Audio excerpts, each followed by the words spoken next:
اب ہم آتے ہیں سیدنا ابراہیم علیہ السلام کے قصے کی طرف، لیکن اس سے پہلے یہ وضاحت کر دیں کہ سیدنا ابراہیم علیہ السلام کے واقعے کے ساتھ چند دوسرے انبیاء علیہ السلام کے واقعات بھی وابستہ ہیں، مثلا سیدنا لوط علیہ السلام کا واقعہ، اس لیے کہ یہ سیدنا ابراہیم علیہ السلام کے بھتیجے بھی ہیں اور ان کے پیروکار بھی۔ اسی طرح آپ کے صاحبزادوں سیدنا اسماعیل اور سیدنا اسحاق علیہ السلام کے واقعات ساتھ ساتھ چلتے ہیں۔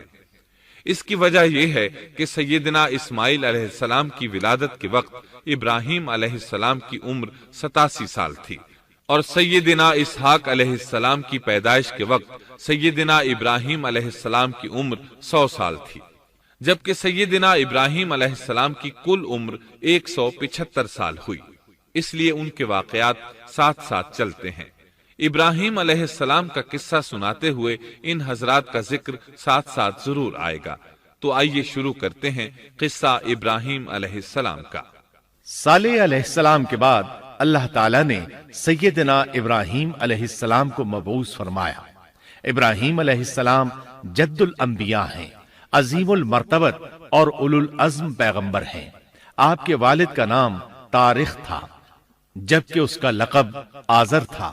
آزر مدد کرنے والے کو کہتے ہیں۔ یہ شخص اپنے قبیلے کے افراد کی مدد کیا کرتا تھا، غمخواری کرتا تھا، اس لیے اس کا لقب آزر مشہور ہو گیا تھا۔ قرآن مجید میں ابراہیم علیہ السلام کا قصہ 73 مقامات پر ذکر ہوا ہے۔ یہ 73 مقامات 25 سورتوں میں ہیں، اور یہ بات ابراہیم علیہ السلام کے بلند مرتبت ہونے پر دلالت کرتی ہے۔ ابراہیم علیہ السلام بھی سام بن نوح علیہ السلام کی نسل سے ہیں۔ آپ کی پیدائش عراق کے مشہور شہر بابل میں ہوئی۔ یہ عراق کے شمال میں واقع تھا اور آج بھی موجود ہے۔ بہت بڑا شہر ہے، اس وقت بھی بڑی آبادی پر مشتمل تھا۔ یہاں بت پرستی عام ہو چکی تھی۔ اللہ تعالی سورۃ العنکبوت آیت 25 میں فرماتے ہیں، ابراہیم نے کہا کہ تم نے جن بتوں کی پرستش اللہ کے سوا کی ہے، انہیں تم نے اپنی آپس کی دنیاوی دوستی کے بنا پر معبود ٹھہرا لیا ہے۔ مطلب یہ کہ وہ لوگ اللہ کی عبادت بتوں کو اللہ کا شریک ٹھہرا کر کرتے تھے۔ ابراہیم علیہ السلام نے اپنے باپ سے اور اپنی قوم سے کہا کہ یہ مورتیاں جن کے تم مجاور بنے بیٹھے ہو کیا ہیں؟ انہوں نے جواب دیا، ہم نے اپنے باپ دادوں کو انہی کی عبادت کرتے پایا ہے۔ اللہ تعالیٰ ان کے بارے میں فرماتے ہیں، اے نبی، انہیں ابراہیم علیہ السلام کا قصہ سنا دو، جبکہ انہوں نے اپنے باپ اور اپنی قوم سے فرمایا، تم کس کی عبادت کرتے ہو؟ کہنے لگے، بتوں کی، ہم تو برابر ان کے مجاور بنے بیٹھے ہیں۔ ابراہیم علیہ السلام نے فرمایا، جب تم انہیں پکارتے ہو تو کیا وہ سنتے بھی ہیں یا تمہیں نفع اور نقصان پہنچا سکتے ہیں؟ انہوں نے کہا، یہ ہم کچھ نہیں جانتے، ہم نے تو اپنے باپ دادوں کو اسی طرح کرتے پایا ہے۔ مطلب یہ کہ یہ بت پرستی انہیں ورثے میں ملی تھی۔ وہ جن معبودوں کی عبادت کرتے تھے، نہ وہ ان کی پکار کو سنتے تھے، نہ ہی ان کے نفع و نقصان پر قادر تھے۔ اسی لیے ابراہیم علیہ السلام انہیں جھنجھوڑ رہے تھے، لیکن اندھی تقلید اور بشری عقل کے بیکار ہو جانے نے انہیں یہ سب سوچنے سے عاری کر دیا تھا۔ اللہ تعالیٰ نے ابراہیم علیہ السلام کی خصوصی رہنمائی فرمائی تھی، جیسا کہ سورۃ الانبیاء آیت 51 میں ہے، اور ہم نے ابراہیم کو پہلے سے ہدایت عطا فرما دی تھی اور ہم اسے جانتے تھے۔ ابراہیم علیہ السلام نے کبھی ایک لمحے کے لیے بھی بتوں کی پوجا نہیں کی تھی۔ آپ نے اپنی قوم کو بتوں کی پوجا کرتے دیکھا تو انہیں ملامت کی، ایک اللہ کی طرف دعوت دی، اور اس دعوت کی ابتدا انہوں نے اپنے باپ سے کی۔ اللہ تعالیٰ سورہ مریم میں فرماتے ہیں، اے نبی، کتاب میں ابراہیم کا ذکر کر، بے شک وہ سچا نبی تھا۔ جب اس نے اپنے باپ سے کہا، اے میرے باپ، بے شک مجھے وہ علم عطا ہوا ہے جو تمہیں حاصل نہیں، اس لیے میری اطاعت کریں، میں آپ کو سیدھا راستہ دکھاؤں گا۔ اے میرے باپ، شیطان کی عبادت نہ کریں، بے شک شیطان اللہ کا نافرمان ہے۔ ان بتوں کی عبادت گویا شیطان کی عبادت ہے، اس لیے آپ نے ان معبودوں کو شیطان سے تعبیر کیا۔ فرمایا، اے میرے باپ، بے شک مجھے خوف ہے کہ تم پر اللہ کا عذاب آئے، پھر تم شیطان کے ساتھی ہو جاؤ۔ باپ نے ان کی بات سن کر کہا، اے ابراہیم، کیا تو میرے معبودوں سے پھرا ہوا ہے؟ البتہ اگر تو باز نہ آیا تو میں تجھے سنسار کر دوں گا، اور تو مجھ سے ایک مدت تک دور ہو جا، یعنی مجھ سے اتنا دور ہو جا کہ کبھی مجھے نظر نہ آئے۔ ابراہیم علیہ السلام نے اپنے باپ پر نرمی اور مہربانی کرتے ہوئے ان سے کہا، آپ پر سلامتی ہو، میں اپنے رب سے آپ کے لیے بخشش طلب کرتا رہوں گا۔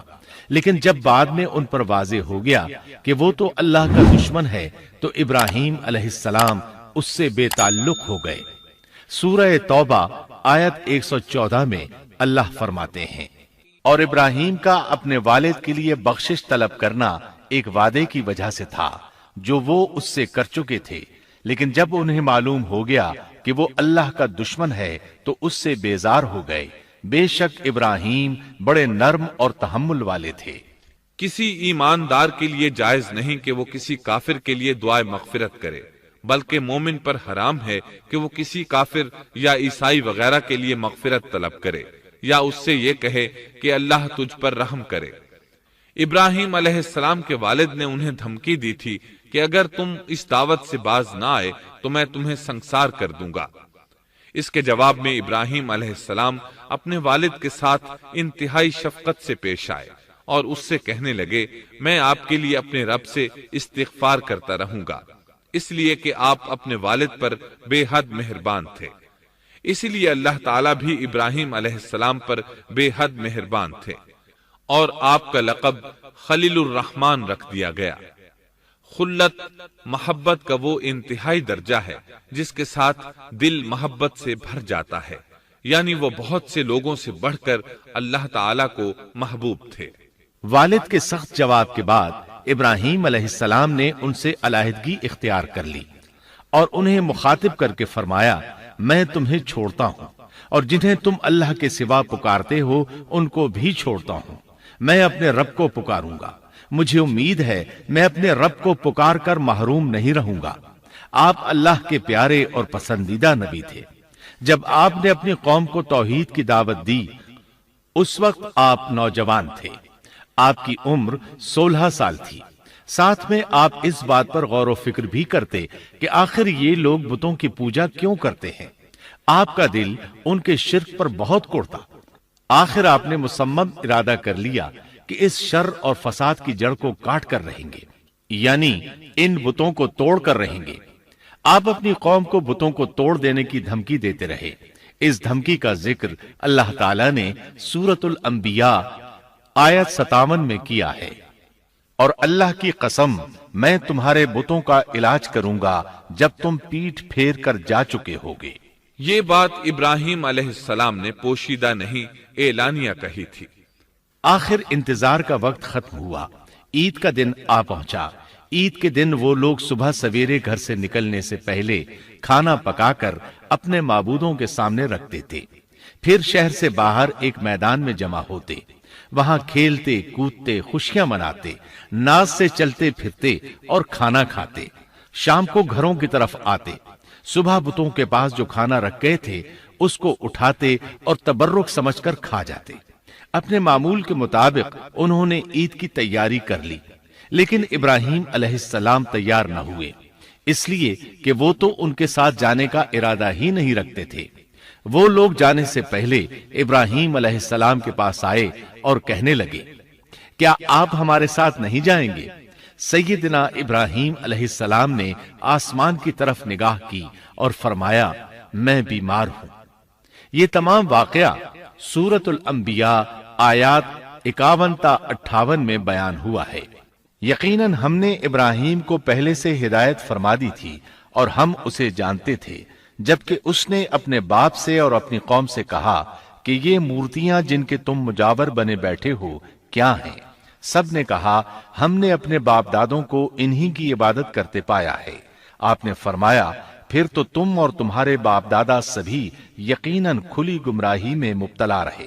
کہنے لگے، کیا آپ سچ مچ ہمارے پاس حق لائے ہیں یا یوں ہی مذاق کر رہے ہیں؟ آپ نے فرمایا نہیں نہیں، در حقیقت تم سب کا پروردگار تو وہ ہے جو آسمان و زمین کا مالک ہے، جس نے انہیں پیدا کیا ہے، میں تو ایسی بات کا گواہ اور قائل ہوں، اور اللہ کی قسم میں تمہارے ان معبودوں کا علاج تمہاری غیر موجودگی میں کروں گا۔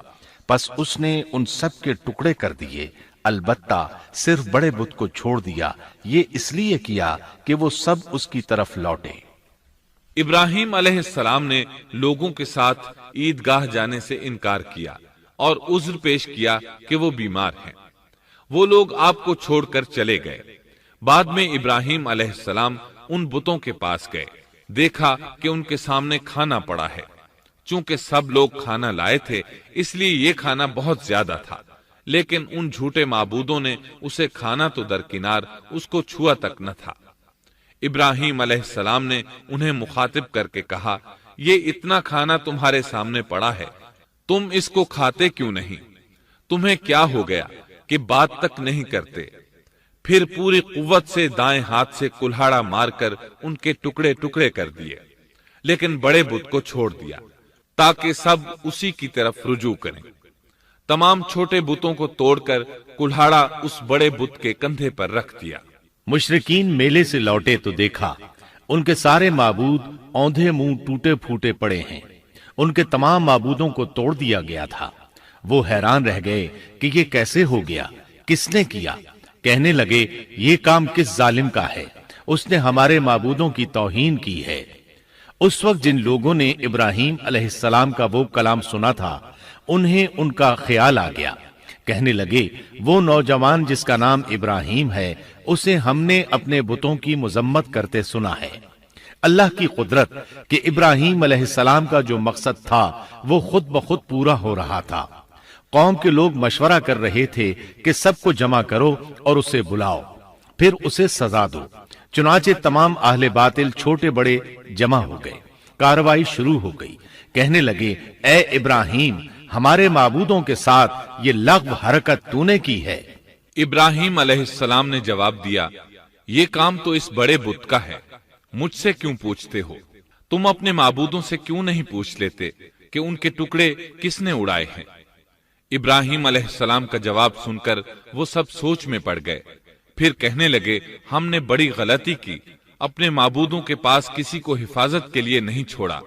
اس قدر واضح بات محسوس کر کے بھی وہ ظالم ایمان نہ لائے، بلکہ شیطان نے ان کے دلوں میں وسوسہ ڈالا اور انہوں نے غور و فکر کر کے کہا، اے ابراہیم، کیا تمہیں علم نہیں یہ تو بے زبان ہیں، یہ بول نہیں سکتے۔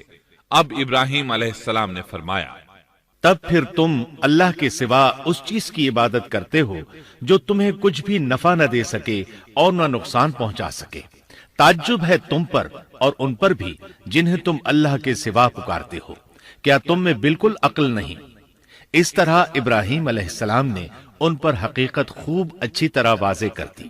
ان سے فرمایا تم ان کی پوجا کرتے ہو جن کو تم خود تراشتے ہو، یعنی ان کا حال تو یہ ہے کہ تم نے ان کو خود اپنے ہاتھوں سے تراشا اور ان کی عبادت کرنے لگے، جبکہ تمہیں اور تمہاری بنائی ہوئی چیزوں کو اللہ ہی نے پیدا کیا ہے۔ ابراہیم علیہ السلام نے ایک کلہاڑے کی مدد سے ان سب بتوں کو تہس نہس کر دیا تھا۔ یہ اس بات کی واضح ترین نشانی تھی کہ یہ بالکل بے بس ہیں، لیکن اس واضح نشانی کے باوجود وہ اپنے کفر ہی پر ڈٹے رہے اور لگے ابراہیم علیہ السلام کو دھمکیاں دینے۔ کہنے لگے اس کے لیے ایک آتش کدہ بناؤ اور اسے اس دہکتی آگ میں ڈال دو۔ پھر ان لوگوں نے ایک چٹیل میدان کا انتخاب کیا جہاں مٹی نام کی کوئی چیز نہیں تھی۔ اس میدان کو پتھروں کی باڑ کے ساتھ گھیر دیا گیا۔ پھر سب لوگوں کو حکم دیا گیا کہ وہ لکڑیاں جمع کر کے اس گھیری ہوئی جگہ میں رکھیں۔ چنانچہ سب لوگ لکڑیاں جمع کر کے وہاں لانے لگے، یہاں تک کہ عورتوں اور بچوں نے بھی اس کام میں بڑھ چڑھ کر حصہ لیا۔ میدان میں اتنی لکڑیاں جمع ہو گئیں کہ زمین نظر نہیں آتی تھی۔ یہ لکڑیاں زمین پر ایک اونچی دیوار محسوس ہوتی تھیں۔ پھر ان لکڑیوں کو آگ لگائی گئی۔ جب آگ کے شعلے آسمان سے باتیں کرنے لگے تو انہوں نے ابراہیم علیہ السلام کو آگ میں ڈالنے کے لیے ایک جھولا تیار کیا۔ اس میں سیدنا ابراہیم علیہ السلام کو رکھا گیا۔ اس وقت آپ نے یہ دعا پڑھی، حسبنا اللہ ونعم الوکیل۔ ہمیں اللہ کافی ہے اور وہی بہترین کارساز ہے۔ یہ کلمہ ہر محتاج اور مصیبت زدہ کو پڑھنا چاہیے۔ بخاری میں ہے، رسول اللہ صلی اللہ علیہ وسلم نے فرمایا، حسبنا اللہ و نعم الوکیل ابراہیم علیہ السلام نے اس وقت فرمایا تھا جب انہیں آگ میں پھینکا جانے لگا تھا۔ مطلب یہ کہ ہم اللہ ہی پر بھروسہ کرتے ہیں، اس کے سوا ہمارا کسی پر بھروسہ نہیں۔ بعض روایات میں یہ بھی ہے کہ جب ابراہیم علیہ السلام کو آگ میں ڈالا جانے لگا تو جبریل علیہ السلام آئے اور کہا، اے ابراہیم، کوئی حاجت ہے تو میں حاضر ہوں۔ ابراہیم علیہ السلام نے فرمایا، اگر تم اپنی مرضی سے آئے ہو تو مجھے تمہاری کوئی ضرورت نہیں۔ ایک دوسری روایت میں ہے کہ بارش کے فرشتے نے حاضر ہو کر کہا تھا، اے ابراہیم، مجھے حکم دیجئے میں بارش برسا کر اس آگ کو بجھا دوں۔ لیکن ایسی تمام روایات ضعیف ہیں۔ یوں بھی اللہ کا حکم ان سے پہلے کام کرنے والا تھا۔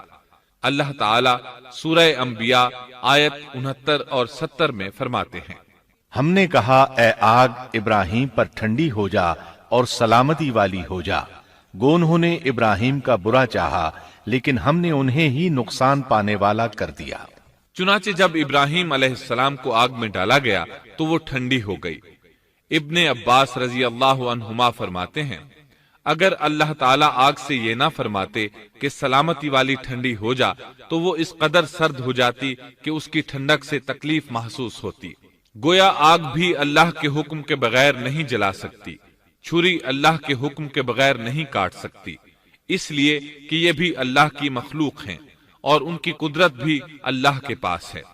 وہ چاہے تو ان کو قدرت عطا کر دے، چاہے تو قدرت واپس لے لے۔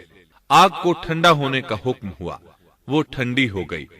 اس نے نہ ابراہیم علیہ السلام کے کپڑے جلائے، نہ جسم کے کسی حصے کو کوئی نقصان پہنچایا، صرف وہ رسیاں جلائیں جن سے آپ کو باندھا گیا تھا۔ سبحان اللہ۔ لوگ آگ کے گرد اس انتظار میں کھڑے تھے کہ جو ہی انہیں آگ میں پھینکا جائے گا وہ جل کر راکھ ہو جائیں گے، لیکن وہ یہ دیکھ کر حیران رہ گئے کہ ابراہیم علیہ السلام بڑے ناز سے آگ کے درمیان بیٹھے ہیں۔ بعض روایات میں ہے کہ ابراہیم علیہ السلام فرمایا کرتے تھے، مجھے ان دنوں جو راحت اور سکون حاصل تھا ویسا آگ سے نکلنے کے بعد نہیں ہوا۔ لوگ اس معجزے کو دیکھ کر حیرت زدہ تھے۔ پھر ابراہیم علیہ السلام آگ سے نکلے۔ اتنا بڑا معجزہ دیکھنے کے باوجود لوط علیہ السلام کے سوا کوئی شخص پورے بابل شہر سے ان پر ایمان نہ لایا۔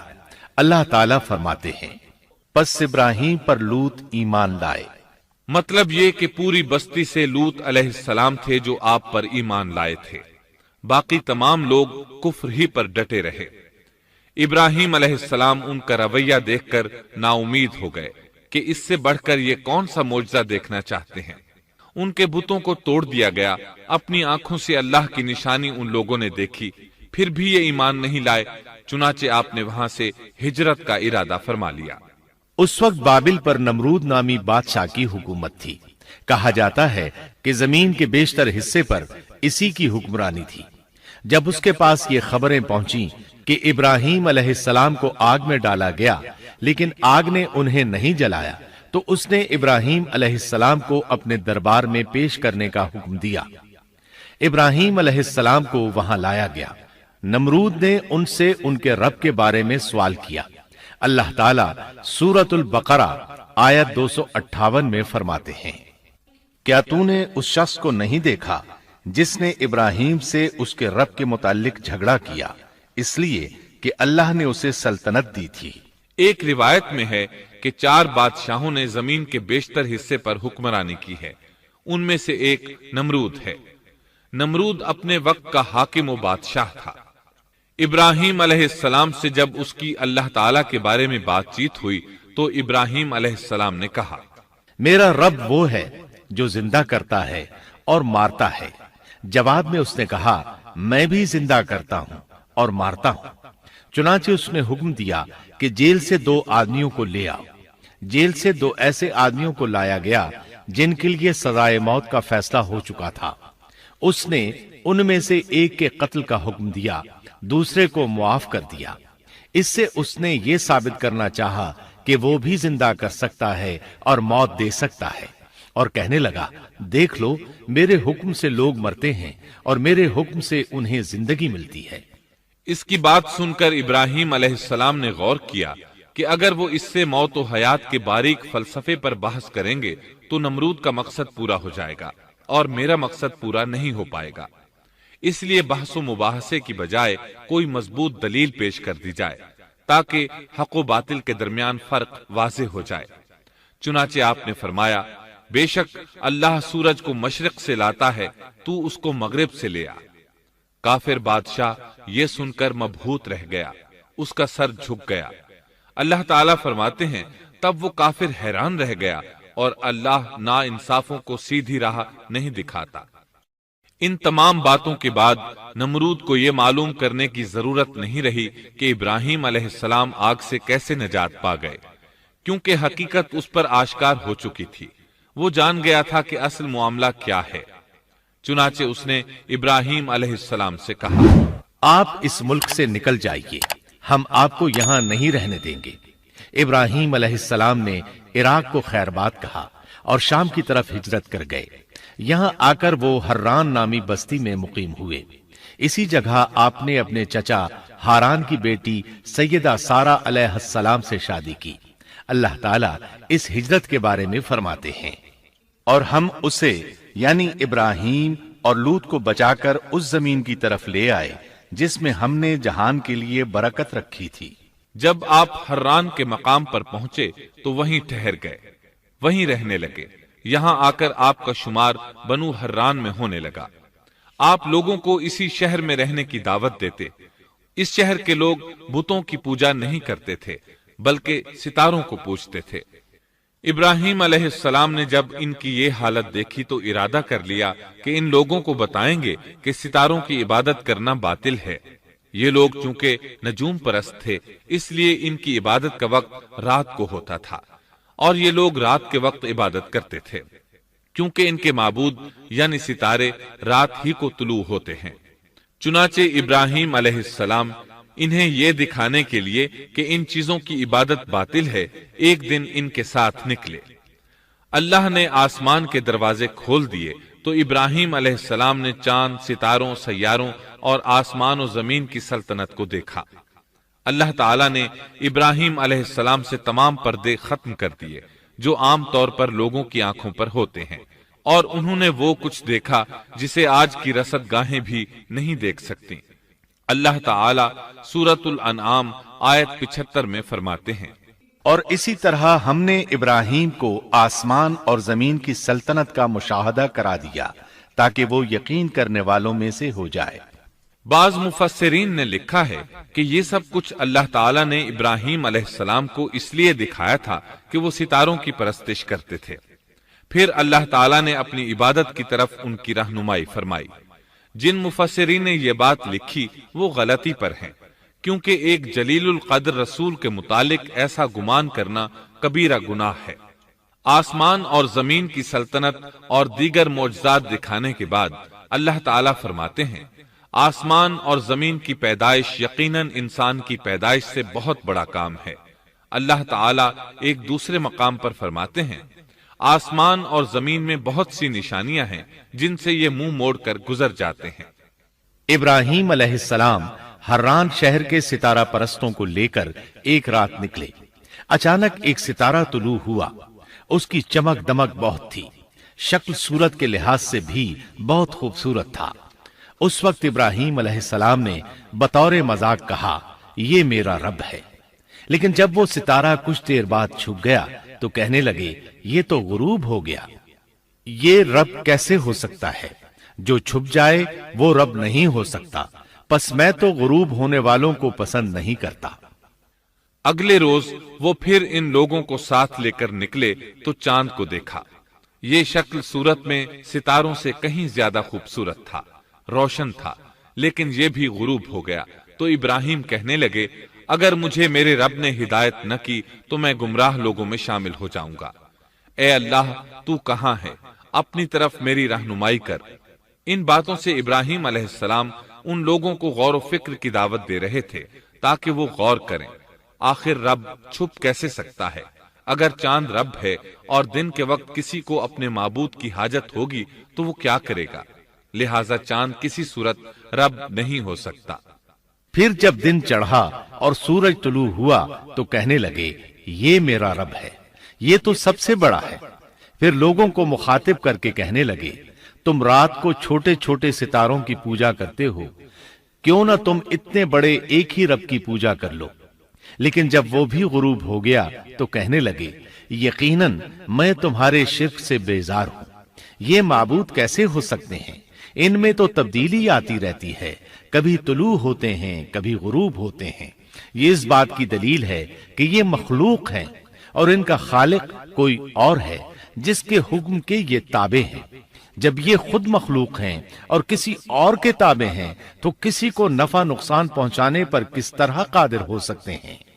پھر اپنی قوم کو مخاطب کر کے کہنے لگے میں اپنا رخ اس کی طرف کرتا ہوں جس نے آسمانوں کو یکسو ہو کر پیدا کیا، اور میں شرک کرنے والوں میں سے نہیں ہوں۔ اب بھی وہ اپنی بات پر اڑے رہے۔ تب آپ نے فرمایا تم مجھ سے اللہ کے بارے میں جھگڑ رہے ہو، مجھے تو اللہ راہ دکھا چکا ہے اور اس نے مجھے دلیل عطا فرمائی ہے۔ میں یقیناً جانتا ہوں کہ تمہارے تمام معبود بے بس اور بے طاقت ہیں۔ جاؤ تم سے اور تمہارے ان معبودوں سے جو ہو سکے کر لو، میرے رب کی مرضی کے بغیر کچھ بھی نہیں ہو سکتا۔ میرے رب نے ہر چیز کے علم کو اپنے گھیرے میں لے رکھا ہے، کیا پھر بھی تم نصیحت حاصل نہیں کرو گے؟ اور میں تمہارے معبودوں سے خوف کیوں کھاؤں؟ تم اللہ سے نہیں ڈرتے؟ ان کو اللہ کا شریک ٹھہرا رہے ہو، اللہ نے اس کی کوئی دلیل نازل نہیں کی۔ اگر تم میں صحیح علم ہے تو تم ہی بتلا دو کہ ہم دونوں جماعتوں میں سے امن کا زیادہ حقدار کون ہے؟ امن انہی کے لیے ہے جو ایمان لانے کے بعد دین کو شرک سے خلط ملط نہیں کرتے۔ حقیقت میں ہدایت یافتہ وہی لوگ ہیں۔ یہی ہمارے وہ دلائل تھے جو ہم نے ابراہیم علیہ السلام کو ان کی قوم کے مقابلے میں عطا کیے تھے، اور ہم جسے چاہیں مرتبے میں بڑھا دیں۔ بے شک تیرا رب بڑی حکمت والا ہے۔ ان لوگوں نے پھر بھی کفر ہی کیا، کوئی بھی ایمان نہ لایا۔ چنانچہ ابراہیم علیہ السلام نے ایک بار پھر ہجرت کی اور مصر جا پہنچے۔ مصر کے بادشاہ کو خبر ملی کہ ایک شخص ہجرت کر کے آیا ہے اور اس کے ساتھ ایک عورت ہے، وہ بہت زیادہ حسین و جمیل ہے۔ چنانچہ اس ظالم نے اپنے کارندوں کو بھیجا کہ اس عورت کو میرے پاس لے آؤ، ساتھ ہی اس سے پوچھنا کہ تمہارے ساتھ جو آدمی ہے وہ کون ہے، اگر وہ اس کا خاوند ہو تو اسے قتل کر دینا۔ ادھر بادشاہ نے اپنے کارندوں کو حکم دیا، ادھر اللہ نے ابراہیم علیہ السلام کی طرف وحی بھیج دی۔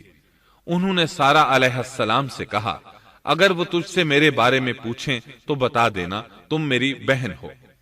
پھر سارہ سے بولے اے سارہ، روئے زمین پر میرے اور تیرے سوا کوئی مومن نہیں، یعنی یہ کافروں کی سرزمین ہے، یہاں کوئی مومن نہیں، اس لحاظ سے تم میری دینی بہن ہو۔ پھر بادشاہ نے ابراہیم علیہ السلام کو پیش کرنے کا حکم دیا۔ اس نے آپ سے پوچھا یہ عورت کون ہے؟ آپ نے فرمایا یہ میری بہن ہے۔ اس طرح ابراہیم علیہ السلام کی زندگی میں 3 موقع ایسے آئے کہ انہوں نے اللہ کے دین کی حمایت اور مدافعت کے لیے توریہ کیا۔ توریہ کا مطلب یہ ہے کہ واقعہ کچھ اور ہو لیکن کوئی شخص کسی خاص مصلحت کی وجہ سے اسے 2 معانی والے الفاظ کے ساتھ اس انداز میں بیان کرے کہ سننے والا اس واقعہ کو نہ سمجھ سکے بلکہ اس کا ذہن خلاف واقعہ چیز کی طرف منتقل ہو جائے۔ شریعت نے بعض مخصوص حالات میں اس کی اجازت دی ہے۔ وہ 3 مواقع جہاں ابراہیم علیہ السلام نے توریہ فرمایا ان کی وضاحت کچھ اس طرح ہے۔ ایک یہ کہ آپ نے میلے پر نہ جانے کی غرض سے ان لوگوں سے کہا تھا کہ میں بیمار ہوں۔ دوسرے موقع پر یہ فرمایا تھا یہ کام اس بڑے سردار بت کا ہے۔ تیسرے سارہ علیہ السلام کو دینی بہن قرار دیا۔ اس ظالم بادشاہ نے سارہ علیہ السلام کو اپنی تحویل میں لے لیا۔ جب سارہ علیہ السلام کو معلوم ہوا کہ وہ ایک بدکار شخص ہے تو انہوں نے اللہ تعالیٰ سے دعا کی، اے اللہ تجھے معلوم ہے میں تجھ پر اور تیرے نبی پر ایمان لائی ہوں اور اپنے جسم کو اپنے خاوند کے سوا ہر ایک سے محفوظ رکھا ہے، لہذا آپ اس کافر کو مجھ پر مسلط نہ کیجیے گا۔ چنانچہ اس کافر بادشاہ نے جب سیدہ سارہ کو پکڑنے کے لیے اپنا ہاتھ بڑھایا تو اس کا ہاتھ شل ہو گیا اور اپنی جگہ پر جم گیا۔ وہ لگا چیخ پکار کرنے، اس میں اتنی طاقت نہ رہی کہ اپنے ہاتھ کو حرکت دے سکے۔ اس کی آواز سن کر اس کے محافظ بھاگے ہوئے آئے، انہوں نے اس کے ہاتھ کو چھڑانا چاہا لیکن چھڑا نہ سکے۔ اس کی یہ حالت دیکھ کر سیدہ سارہ خوف زدہ ہو گئیں۔ انہوں نے سوچا اگر یہ مر گیا تو لوگ کہیں گے اسے میں نے قتل کیا ہے، چنانچہ انہوں نے اللہ سے دعا کی کہ اسے چھوڑ دیا جائے۔ اللہ تعالیٰ نے آپ کی دعا قبول کر لی، اس کا ہاتھ ٹھیک ہو گیا، لیکن وہ ظالم پھر بھی نہ ڈرا۔ اس نے ایک بار پھر آپ کی طرف ہاتھ بڑھایا، اس کا ہاتھ پھر شل ہو گیا۔ سیدہ سارہ نے پھر دعا کی، وہ دوبارہ ٹھیک ہو گیا، وہ پھر بھی باز نہ آیا۔ تیسری بار پھر اس نے ان کی طرف ہاتھ بڑھایا، اس بار بھی اس کا ہاتھ شل ہو گیا۔ اب وہ سیدہ سارہ علیہ السلام سے کہنے لگا، اب کی بار اگر تو مجھے اس مصیبت سے نجات دلائے گی تو میں تجھے چھوڑ دوں گا اور کبھی تیرے آڑے نہیں آؤں گا۔ چنانچہ سیدہ سارہ علیہ السلام نے اللہ تعالی سے دعا کی، وہ ٹھیک ہو گیا۔ تب اس نے اپنے کارندوں کو آواز دی اور ان سے بولا، تم میرے پاس کسی انسان کو نہیں بلکہ سرکش جن کو لائے ہو۔ پھر اس نے انہیں رہا کر دیا، عزت و اکرام سے رخصت کیا اور ان کی خدمت کے لیے اپنی بیٹی ہاجرہ کو ساتھ کر دیا۔ سارہ علیہ السلام واپس لوٹیں تو دیکھا کہ ابراہیم علیہ السلام نماز پڑھ رہے ہیں۔ نماز کے بعد انہوں نے پوچھا، سارہ اس نے تمہارے ساتھ کیا سلوک کیا؟ سیدہ سارہ علیہ السلام نے سارا واقعہ سنا دیا۔ سن کر آپ نے فرمایا، الحمدللہ۔ پھر بولے، اب ہم یہاں نہیں رہیں گے بلکہ واپس جائیں گے۔ چنانچہ آپ ایک بار پھر فلسطین میں آ گئے، وہیں اپنی زندگی بسر کرنے لگے۔ جب آپ فلسطین میں مستقل طور پر رہائش پذیر ہوئے تو لوط علیہ السلام بھی آپ کے ساتھ تھے۔ لوط علیہ السلام آپ کے بھتیجے تھے، ان کے والد کا نام ہاران تھا۔ یہ بچپن ہی سے سیدنا ابراہیم علیہ السلام کے زیر سایہ رہے، انہی کے ہاں پرورش پائی، اس لیے دین حق فوراً قبول کر لیا۔ جب سیدنا ابراہیم علیہ السلام نے عراق سے شام کی طرف ہجرت کی تو یہ آپ کے ساتھ تھے، وہاں سے حران گئے، تب بھی ساتھ تھے۔ پھر مصر کی طرف ہجرت کی تو بھی لوط علیہ السلام ان کے ساتھ تھے۔ آخر کار جب آپ نے مصر کو بھی خیر بات کہا اور فلسطین آ گئے تب بھی یہ ساتھ تھے۔ اب ابراہیم علیہ السلام نے لوط علیہ السلام کو حکم دیا کہ وہ بستی سدوم کی طرف چلے جائیں، اس لیے کہ اس بستی کے لوگ کفر کی انتہائی گہرائی میں جا چکے ہیں، انہیں کفر و شرک سے نکالنے کے لیے وہاں جائیں، انہیں اللہ کے احکام سنائیں، اللہ کی طرف دعوت دیں۔ چنانچہ لوط علیہ السلام تو اس طرف روانہ ہو گئے اور ادھر فلسطین میں صرف 3 مسلمان رہ گئے، ابراہیم علیہ السلام، ان کی زوجہ محترمہ سیدہ سارہ اور سیدہ ہاجرہ علیہ السلام وہیں رہائش پذیر رہے اور لوگوں کو مسلسل اللہ کی طرف دعوت دیتے رہے۔ یہاں یہ بے شمار مال و دولت کے بھی مالک بن گئے۔ جب ان کی عمر 85 یا 86 سال ہوئی تو سارہ علیہ السلام نے سوچا، میں بانجھ ہوں، میرے خاوند بوڑھے ہیں، لیکن اولاد کی تمنا ہے، تو کیوں نہ میں اپنی لونڈی ہاجرہ ہدیے اور تحفے کے طور پر ابراہیم علیہ السلام کو دے دوں۔ چنانچہ ہاجرہ ابراہیم علیہ السلام کو مل گئیں، انہوں نے ان سے شادی کر لی۔ اللہ رب العزت نے جلد ہی ان کے بطن سے آپ کو اسماعیل علیہ السلام عطا فرمائے۔ ہاجرہ علیہ السلام کے ماں بننے پر اور ان کی اولاد کو دیکھ کر سیدہ سارہ علیہ السلام کو فطری طور پر غیرت کا احساس ہوا۔ اللہ کی قدرت دیکھیے، خود ہی انہیں ہاجرہ کو تحفے میں دیا تاکہ اولاد حاصل ہو، اور جب وہ ماں بن گئیں تو اب غیرت محسوس کر رہی ہیں۔ اپنی اس کیفیت سے مجبور ہو کر سیدہ سارہ نے ابراہیم علیہ السلام سے کہا، آپ مجھے اس کے ساتھ ایک جگہ پر نہ رکھیں۔ مورخین اور سیرت نگار لکھتے ہیں کہ ہاجرہ علیہ السلام ایک نطاق پہنا کرتی تھی، یعنی وہ جسم کے درمیان ایک لمبا کپڑا لٹکا لیتی تھیں تاکہ وہ کپڑا گھسٹ گھسٹ کر قدموں کے نشانات مٹا دے اور سارا کو نظر نہ آئے، کیونکہ سارا غیرت کی حد کو پہنچ چکی تھی۔ ابراہیم علیہ السلام نے جب سارا علیہ السلام کے اندر غیرت کے آثار دیکھے تو ہاجرہ کو ان کی نگاہوں سے دور کر دیا۔ ادھر اللہ کا حکم بھی نازل ہو گیا کہ اپنی بیوی ہاجرہ اور دودھ پیتے بچے اسماعیل کو ساتھ لے لیں اور مکہ کی طرف رخ کر لیں۔ ابراہیم علیہ السلام مکہ کی طرف روانہ ہوئے، یہاں تک کہ مکہ پہنچ گئے۔ یہ جگہ اس وقت بالکل ویران اور بے آباد تھی، نہ کوئی انسان تھا، نہ پانی، نہ نباتات کے آثار تھے، غرض کوئی چیز نظر نہیں آتی تھی، بس پہاڑوں کے درمیان ایک بے آب و گیاہ میدان تھا۔ یہی وہ مقدس اور تاریخی وادی تھی جہاں ابراہیم علیہ السلام اپنی زوجہ اور لخت جگر کو چھوڑ کر واپس پلٹے۔ سیدہ ہاجرہ علیہ السلام کو بہت حیرت ہوئی۔ انہیں یہ امید نہیں تھی کہ ان کے خاوند انہیں ایک بے آباد جگہ تنہا چھوڑ کر چل دیں گے۔ اس پر بچے کی ذمہ داری الگ تھی، چنانچہ انہوں نے ابراہیم علیہ السلام کو آواز دی، لیکن انہوں نے مڑ کر بھی نہ دیکھا۔ اب وہ ان کے پیچھے آئیں اور قریب پہنچ کر بولی، اے ابراہیم، ہمیں کہاں چھوڑے جا رہے ہو؟ یہاں نہ پانی، نہ خوراک، نہ کوئی انسان۔ ابراہیم علیہ السلام نے پھر بھی کوئی جواب نہ دیا، کوئی پریشانی بھی ظاہر نہ کی اور چلتے رہے۔ سیدہ ہاجرہ بھی آپ کے پیچھے چلتی رہیں اور پوچھتی رہیں کہ ہمیں کس کے حوالے کر کے جا رہے ہیں؟ یہاں تو کوئی بھی جاندار نہیں، مکمل طور پر بے آباد علاقہ ہے۔ لیکن انہوں نے اب بھی کوئی توجہ نہ دی۔ آخر سیدہ ہاجرہ نے کہا، کیا آپ کو اللہ نے اس کام کا حکم دیا ہے؟ اب آپ نے جواب میں فرمایا، ہاں۔ تب سیدہ ہاجرہ بولی، اگر یہ بات ہے تو اللہ تعالی ہرگز ہمیں ضائع نہیں ہونے دے گا۔ جب انسان اللہ کے احکام کو بجا لائے تو اس کے دل سے فقر و فاقے کا خوف نکل جاتا ہے اور اللہ اسے طرح طرح کے انعامات سے نوازتا ہے۔ انسان جب تک اللہ کے احکام کو بجا لاتا رہے گا تب تک اللہ کی نصرت اور اس کی تائید شامل حال رہے گی۔ چنانچہ جو ہی ہاجرہ علیہ السلام کو پتا چلا کہ انہیں تنہا چھوڑ جانا اللہ کے حکم کی بنا پر ہے تو فوراً یقین بھرے لہجے میں بولی، تب اللہ ہمیں ضائع نہیں کرے گا۔ یہ کہہ کر وہ اپنے شیر خوار بچے کی طرف پلٹ گئیں۔ خوراک اور پانی چند دن میں ختم ہو گئے، پانی کا ایک قطرہ پاس نہ رہا۔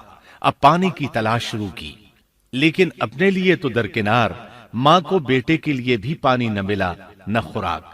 اب بچہ لگا بھوک سے بلکنے، خوراک نہ ملنے کی وجہ سے ماں کا دودھ بھی خشک ہو گیا تھا۔ عورت کتنی بھی باحوصلہ ہو اپنے بچے کو بھوک سے بلکتے نہیں دیکھ سکتی۔ اب انہوں نے بچے کو وہیں چھوڑا اور تیزی سے قریبی پہاڑی صفا کی طرف لپکی، اوپر چڑھ کر ادھر ادھر نظر دوڑائی کہ شاید کسی طرف پانی یا خوراک نظر آ جائے یا کسی انسان کی جھلک نظر آ جائے۔ جب کچھ نظر نہ آیا تو نشیب کی طرف چلی، ساتھ میں بچے کی طرف بھی دیکھتی جاتی تھی۔ نشیب میں پہنچی تو بچہ نظروں سے اوجھل ہو گیا۔ اس پر اور بے چین ہوئی اور بلندی کی طرف دوڑی۔ اس طرح مروہ پہاڑی پر چڑھ گئیں۔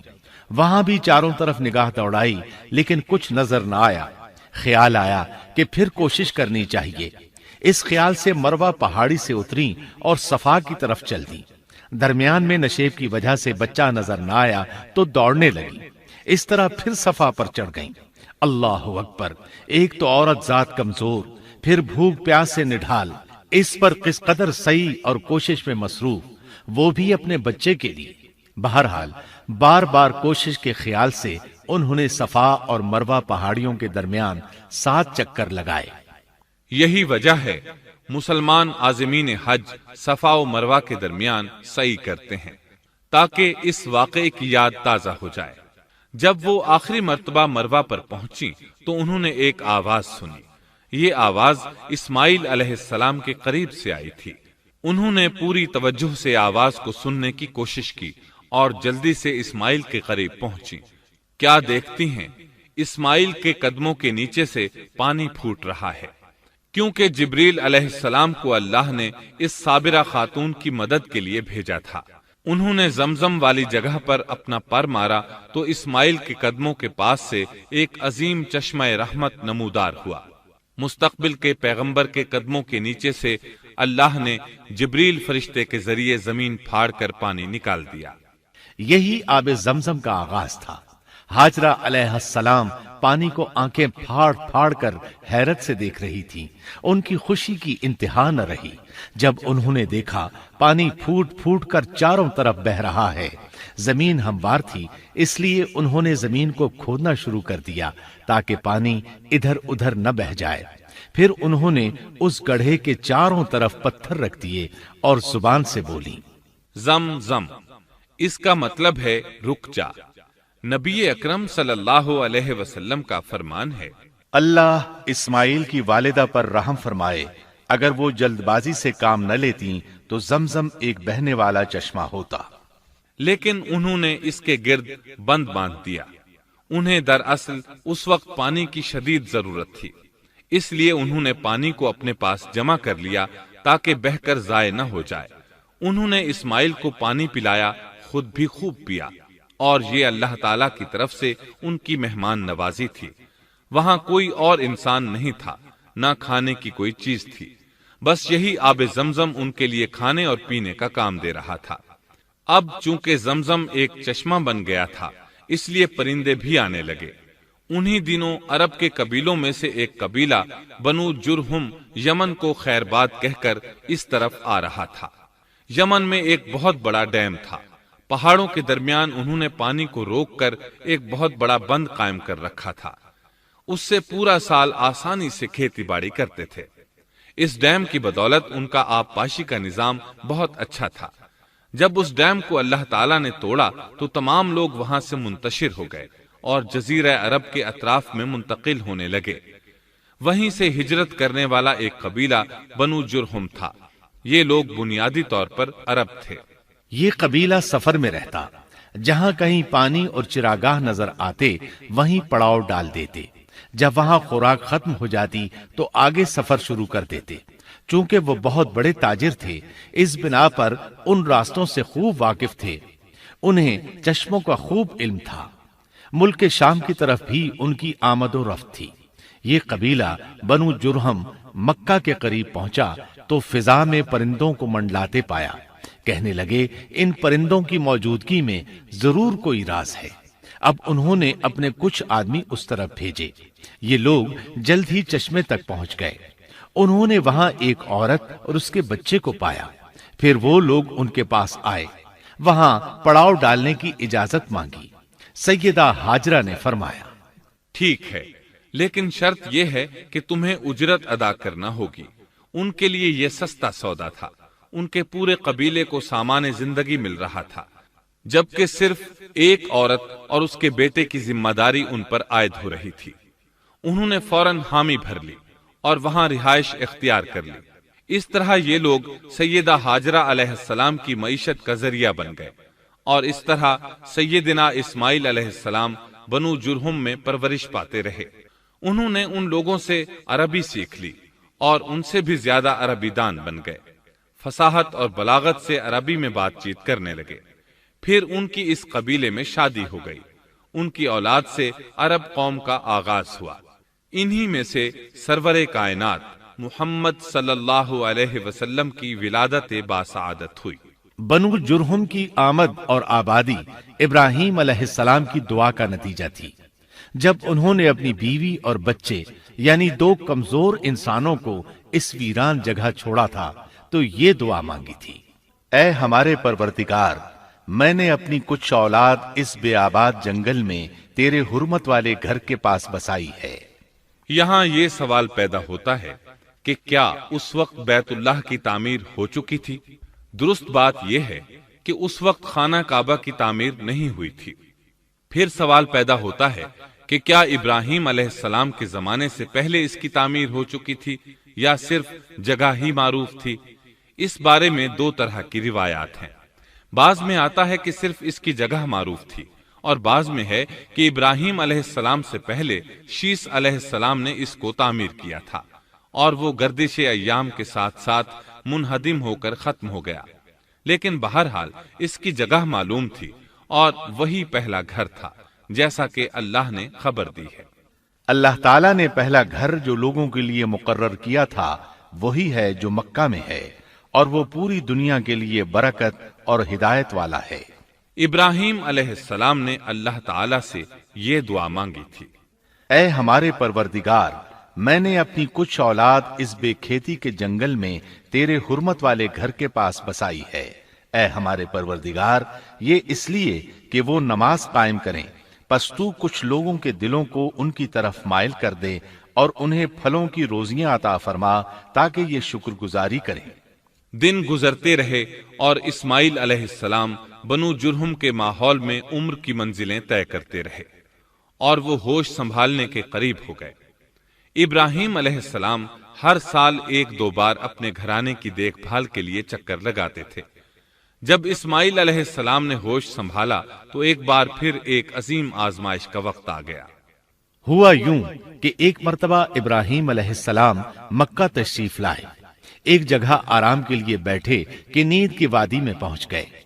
نیند میں انہوں نے خواب دیکھا کہ اپنے لخت جگر کو اپنے ہاتھ سے ذبح کر رہے ہیں، ساتھ ہی آنکھ کھل گئی۔ ابراہیم علیہ السلام جانتے تھے کہ انبیاء کرام کے خواب حقیقت ہوتے ہیں، اللہ کی طرف سے وحی ہوتے ہیں، اور شیطان کسی صورت ان کے خواب میں نہیں آ سکتا، لہذا انہوں نے اس خواب کے مطابق عمل کرنے کا پختہ ارادہ کر لیا، کسی قسم کی پریشانی کا شکار نہ ہوئے۔ اللہ رب العزت نے اس عظیم اور تعجب خیز واقعے کا قرآن مجید میں ذکر کرتے ہوئے فرمایا، اور ابراہیم نے کہا، میں تو ہجرت کر کے اپنے پروردگار کی طرف جانے والا ہوں، وہ ضرور میری رہنمائی کرے گا۔ اے میرے رب، مجھے نیک بخت اولاد عطا فرما۔ تو ہم نے ایک بردبار بچے کی بشارت دی۔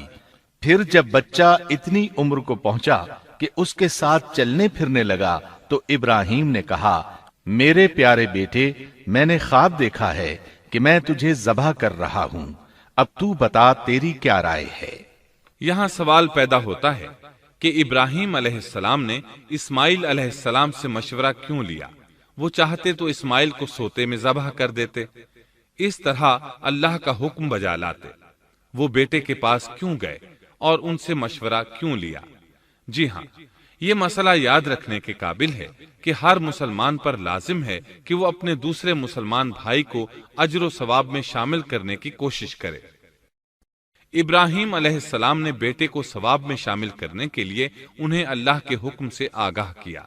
یہ نہ چاہا کہ میں اکیلا ہی اجر لیتا رہوں، بلکہ دوسرے کی خیر خواہی کو پیش نظر رکھا۔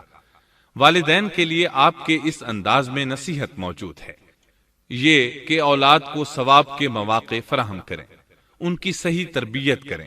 اگر صدقہ کرنے کا موقع ملے تو بچوں کے ذریعے صدقہ کرائیں، تاکہ انہیں بھی اللہ کے راستے میں خرچ کرنے کی عادت پڑے۔ جب کسی دینی مجلس میں بیٹھنے کا موقع ملے تو اپنی اولاد کو بھی ساتھ لے کر جائیں۔ بے شمار لوگ خود تو جاتے ہیں، اولاد کو جانے کے لیے کہتے بھی نہیں، خود دین سیکھتے ہیں، اولاد کو دین نہیں سکھاتے۔ ابراہیم علیہ السلام نے اسماعیل علیہ السلام سے رائے لی۔ سبحان اللہ، انہوں نے جواب میں فرمایا، اے ابا جان، آپ کو جو حکم ملا ہے کر گزریے۔ یہ نہیں کہا کہ مجھے تو حکم نہیں ہوا، بلکہ فوراً سر تسلیم خم کر دیا، اس لیے کہ وہ جانتے تھے انبیاء کا خواب حقیقت پر مبنی ہوتا ہے، اللہ کی وحی ہوتا ہے، اس لیے بالکل پریشانی ظاہر نہ کی، یہ تک نہ پوچھا مجھے کیوں ذبح کر رہے ہیں، یا میرا کیا جرم ہے، یا آپ کے پاس کون سا صریح حکم آیا ہے۔ انہوں نے ایسی کوئی بات نہ کہی۔ اللہ کی فرما برداری اسی کو کہتے ہیں۔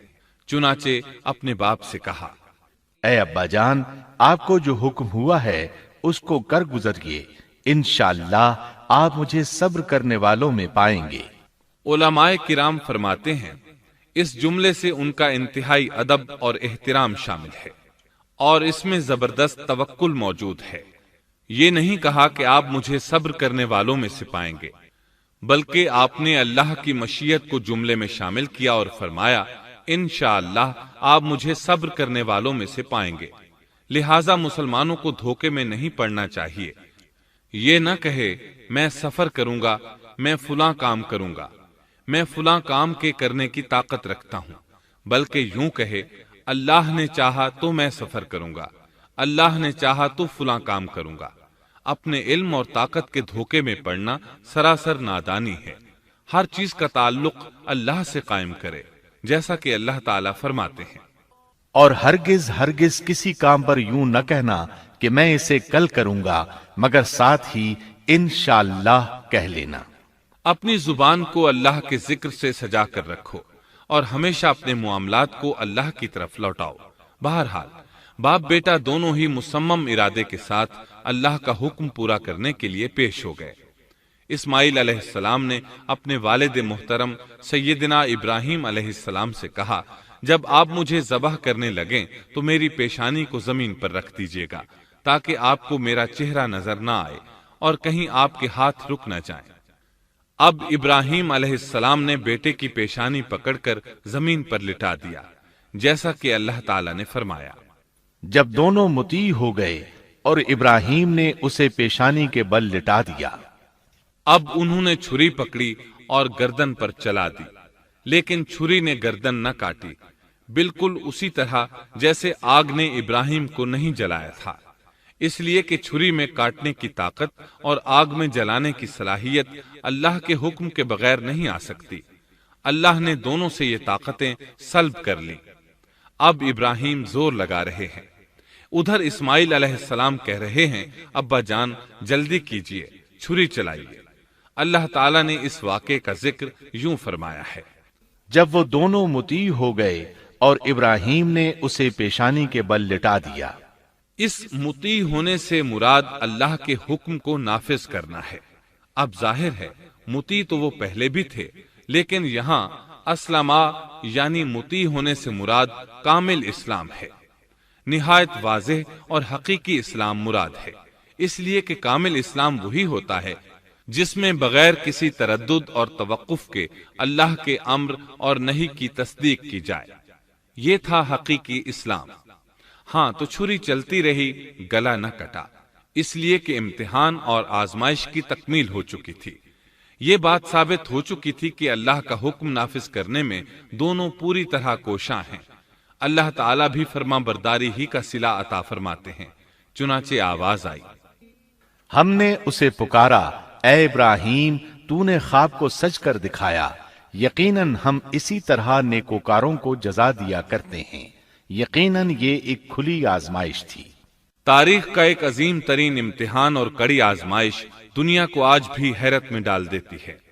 کون ہے جو بیٹے کو ذبح کرنے پر تیار ہو جائے، خاص طور پر اس صورت میں جب اولاد بھی اکلوتی ہو، جس کی وجہ سے 86 سال کے بعد آنگن میں بہار آئی ہو۔ پھر اس کی قربانی کا بھی واضح حکم نہیں دیا گیا تھا، اشارتاً خواب میں رہنمائی کی گئی تھی۔ آپ کہہ سکتے تھے یہ قتل اور سنگین جرم ہے، کہہ سکتے تھے اپنے بیٹے کو کس جرم میں قتل کروں، لیکن آپ نے بغیر کسی تعامل کے سر تسلیم خم کر دیا اور اس عظیم امتحان میں کامیاب ہوئے۔ اللہ فرماتے ہیں، اور ابراہیم وہ ہیں جنہوں نے وفاداری کی۔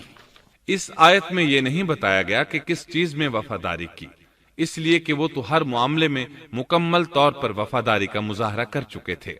آگ میں ڈالے جانے والا معاملہ، بیوی اور بچے کو لق و دق میدان میں چھوڑ آنے کا معاملہ، پھر ذبح کا امتحان، تعمیر بیت اللہ کی مشقت، غرض ہر معاملے میں وفادار تھے، حتیٰ کہ اپنا مال اللہ کے راستے میں خرچ کرنے میں اس قدر وفادار کہ ابو زیفان کے لقب سے مشہور ہو گئے۔ اس کا معنی ہے مہمان نواز۔ کسی مہمان کو دسترخوان پر اپنے ساتھ بٹھائے بغیر ایک لقمہ نہیں کھاتے تھے، باہر نکلتے مہمان تلاش کرتے، پھر اس کے ساتھ مل کر کھانا کھاتے، مہمان نہ ملتا تو سخت غمگین ہو جاتے۔ اس طرح انہوں نے اللہ کے ہر حکم کی پاسداری کی۔ ذبح والے اس امتحان کا اللہ نے انہیں کیا صلہ دیا؟ اللہ فرماتے ہیں، ہم نے اسے عظیم ذبیحے کا بدلہ عطا کیا۔ چھری نے گلا نہ کاٹا۔ ایسے میں ابراہیم علیہ السلام نے ایک آواز سنی، آواز پیچھے سے آئی تھی۔ انہوں نے مڑ کر دیکھا، جبریل علیہ السلام نظر آئے۔ وہ آسمان سے ایک مینڈھا لے کر آئے تھے۔ دنیا کے مینڈھوں میں سے نہیں بلکہ جنت کا مینڈھا لائے تھے۔ سیدنا عبداللہ بن عباس رضی اللہ عنہما سے روایت ہے کہ وہ مینڈھا جنت میں 40 سال تک چرتا رہا۔ سفید رنگ، کشادہ آنکھوں، خوبصورت سینگوں والا حسین و جمیل مینڈھا تھا۔ بہرحال یہ ابراہیم علیہ السلام کی وفاداری کا بدلہ تھا جو اسماعیل علیہ السلام کے فدیے میں دیا گیا، اور پوری امت مسلمہ کے لیے حکم ہو گیا کہ اللہ کی رضا کے لیے قربانی اور ہدی پیش کرتے رہیں۔ کعبے کے پاس حرم الہی میں ہر سال یہ سنت ادا کی جاتی ہے، اور ان کے ساتھ ساتھ پوری زمین کے تمام خطوں پر بسنے والے مسلمان بھی اس عظیم فرمانبرداری کی علامت کے طور پر قربانیاں پیش کرتے ہیں۔ مینڈھے کے ذکر کا مطلب یہ ہے کہ ہم سنت ابراہیمی پر گامزن ہو جائیں۔ یہ مینڈھا ہمیں اللہ کے لیے قربانی کا سبق دیتا ہے۔ ہمیں چاہیے سنت ابراہیمی کی اقتداء کرتے ہوئے ہم اپنی جانوں، اپنی اولاد اور اپنے مالوں کو اللہ کی راہ میں قربان کرنے کے لیے تیار ہو جائیں۔ اللہ تعالیٰ فرماتے ہیں، اور ہم نے اسے عظیم ذبیحہ عطا کیا، اور ہم نے اس کا پچھلوں میں ذکر خیر چھوڑا، سلامتی ہو ابراہیم پر۔ اسی طرح ہی ہم نیکوکاروں کو جزا دیتے ہیں، یقیناً وہ ہمارے مخلص بندوں میں سے تھا۔ اور اسی طرح اللہ فرماتے ہیں، اور ہم نے اسے نیکوکار نبی اسحاق کی ولادت کی خوشخبری سنائی۔ یہ خوشخبری فلسطین کی طرف واپس لوٹنے کے بعد سنائی گئی۔ ایک اکلوتے بیٹے کی قربانی کے لیے تیار ہو جانے کے صلے میں اور سارہ علیہ السلام کی عظمت اور تکریم کے مد نظر اللہ تعالی نے اسحاق کی خوشخبری سنا دی۔ یہ آیت ذبح کے واقعے کے بعد اللہ تعالی نے ذکر فرمائی ہے، اس لیے معلوم ہوا پچھلی آیات میں اسحاق کے علاوہ کسی اور بیٹے کا ذکر ہوا ہے، اور وہ اسماعیل علیہ السلام ہی تھے، جبکہ یہودی روایات میں اسحاق علیہ السلام کو ذبیح قرار دیا جاتا ہے۔ یہ بالکل غلط ہے۔ ذبح کے واقعے کے بعد اسحاق علیہ السلام کی بشارت مل رہی ہے، پھر بھلا وہ پیدا ہونے سے پہلے ہی ذبیح کیسے بن گئے؟ اس لیے یہ قطعی بات ہے کہ اسماعیل علیہ السلام ہی ذبیح ہیں۔ اس کے کئی اور بھی دلائل ہیں جن کے ذکر کرنے کا یہاں موقع نہیں۔ بہرحال اس عظیم آزمائش میں بے مثال کامیابی کے بعد ابراہیم علیہ السلام فلسطین آئے، اور 120 سال کی عمر میں اسحاق علیہ السلام کی بشارت ملی، جبکہ سارہ علیہ السلام کی عمر 90 سال تھی۔ ان پر بڑھاپا طاری ہو چکا تھا۔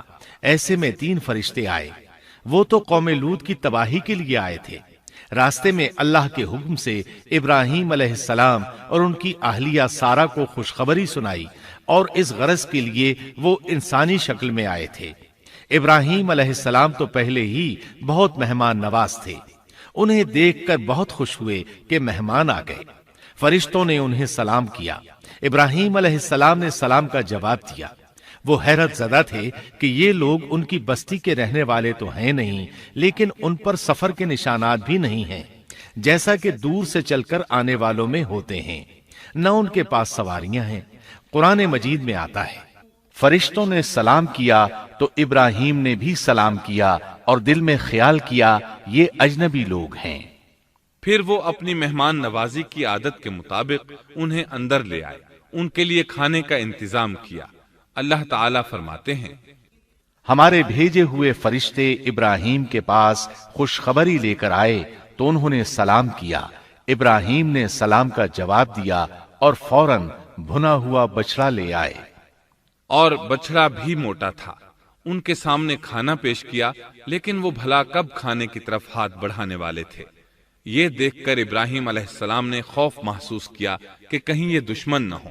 اس وقت فرشتوں نے کہا، ابراہیم نہ ڈر، ہم تو قوم لوط کی طرف بھیجے گئے ہیں۔ جب انہوں نے یہ باتیں کی تو سارہ علیہ السلام پاس کھڑی تھی۔ وہ ہنسنے لگی۔ وہ خوشخبری سے پہلے کیوں ہنس پڑی؟ علماء اس بارے میں کہتے ہیں کہ جب انہوں نے سنا یہ فرشتے لوط علیہ السلام کی بستی کو تباہ کرنے جا رہے ہیں تو ان کے خاتمے کی خبر سن کر وہ ہنستی۔ اس کے بعد فرشتوں نے یہ خوشخبری سنائی، ہم نے اسے اسحاق کی پیدائش کی خوشخبری دی، اور اسحاق کے بعد یعقوب پوتے کی بھی خوشخبری دی۔ بہت جلد ہی ہم اسحاق سے تیری ویران گود کو آباد کریں گے، اور تو اپنی زندگی میں اس کے بیٹے یعقوب کو بھی دیکھ لے گی۔ اب 3 بشارتیں جمع ہو گئیں۔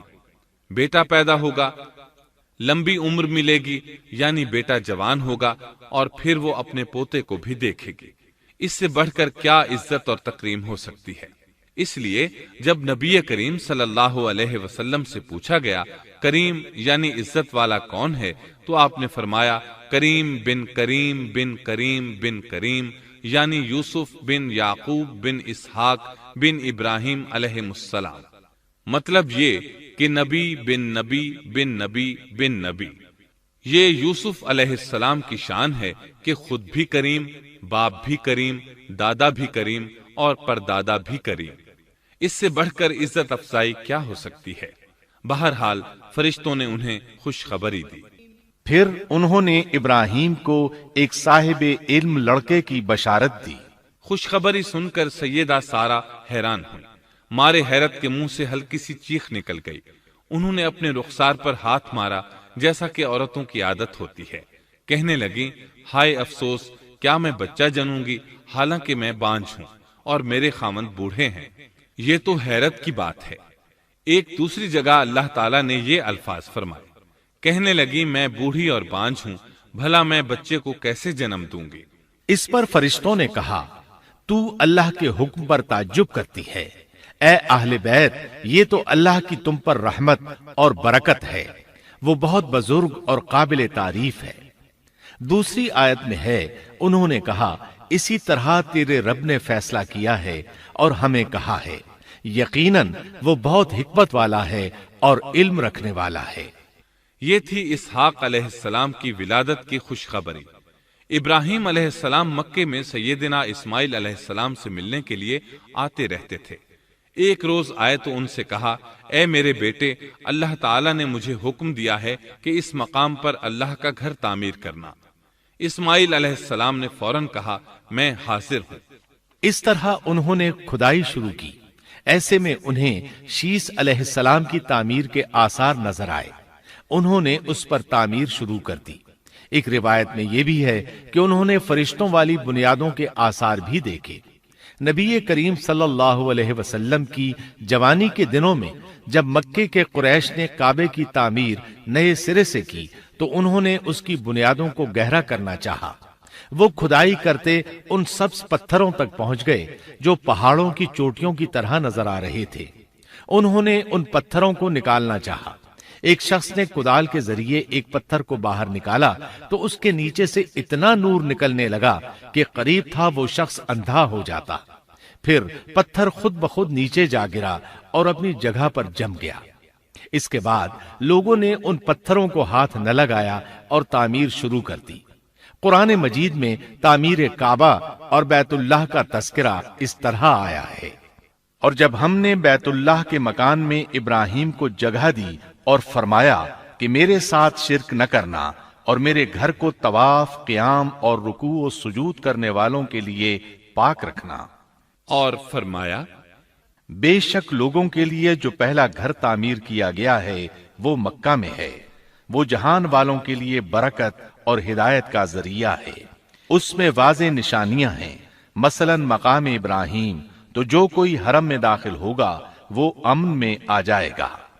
اور یاد کرو اس وقت کو جب ابراہیم کو اس کے پروردگار نے کئی باتوں کے ذریعے آزمایا، وہ ان میں پورے اترے تو اللہ نے فرمایا میں آپ کو تمام لوگوں کا امام بنا رہا ہوں۔ ابراہیم نے کہا اے میرے رب، میری اولاد میں سے بھی امام بنائیے۔ جواب میں اللہ نے فرمایا میرا امامت کا وعدہ ظالم لوگوں کے لیے نہیں ہے۔ اور اس وقت کو یاد کرو جب ہم نے بیت اللہ کو ثواب اور امن کی جگہ بنا دیا اور لوگوں نے مقام ابراہیم کو جائے نماز بنا لیا۔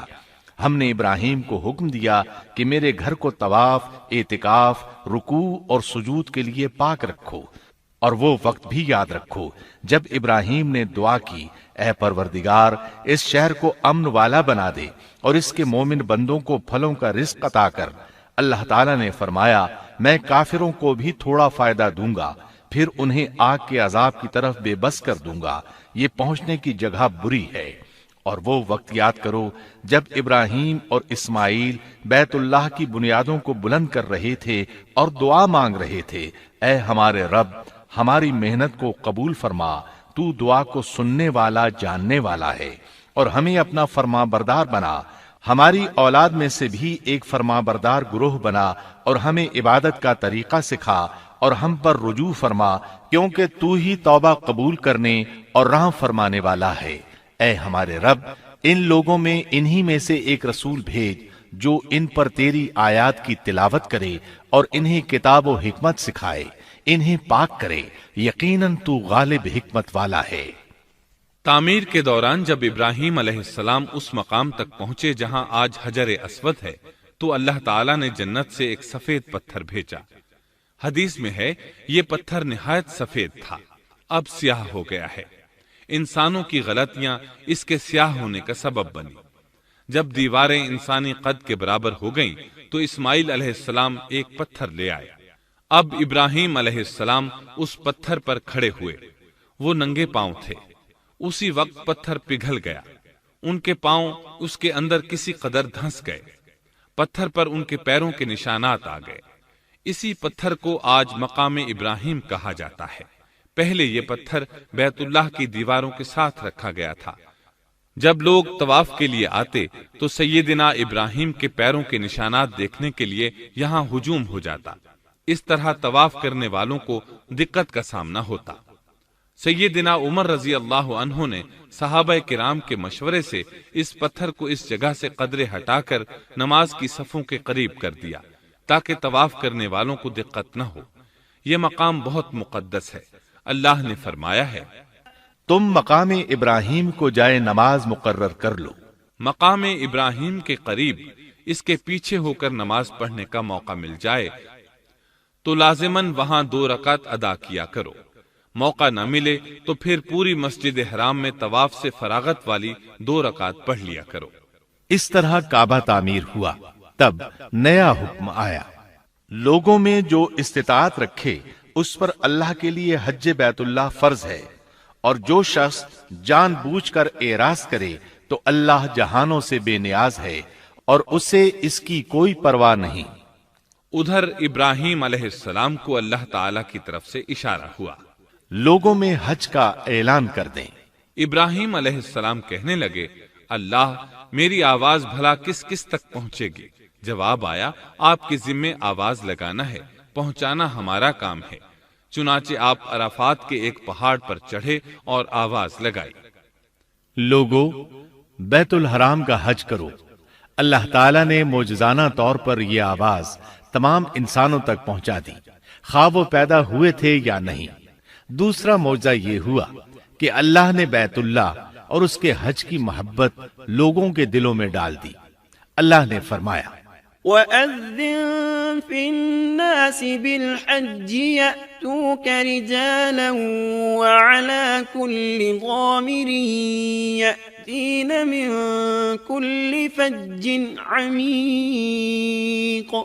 اور آپ لوگوں میں حج کا اعلان کر دیں، وہ آپ کی طرف پیدل بھی آئیں گے اور دبلے پتلے اونٹوں پر بھی دور دور سے آئیں گے۔ اس طرح لوگ پیدل اور سوار ہو کر کثرت سے حج کے لیے آنے لگے اور یہ ویران علاقہ آباد ہونے لگا۔ یہ تھے حالات اور واقعات ابراہیم علیہ السلام کے۔ آپ نے 175 سال کی عمر میں وفات پائی۔ آپ سے پہلے سیدہ ہاجرہ علیہ السلام نے وفات پائی اور ان کی وفات سے کچھ ہی عرصہ بعد سیدہ سارہ علیہ السلام 127 سال کی عمر میں فوت ہو گئیں۔ ان دونوں کی وفات کے بعد آپ غمگین رہنے لگے۔ آخر اتنی مدت تک ساتھ رہا تھا۔ آپ خلیل الرحمن تھے، آپ پر صحیفے بھی نازل ہوئے، آپ اللہ کے بے حد شکر گزار تھے۔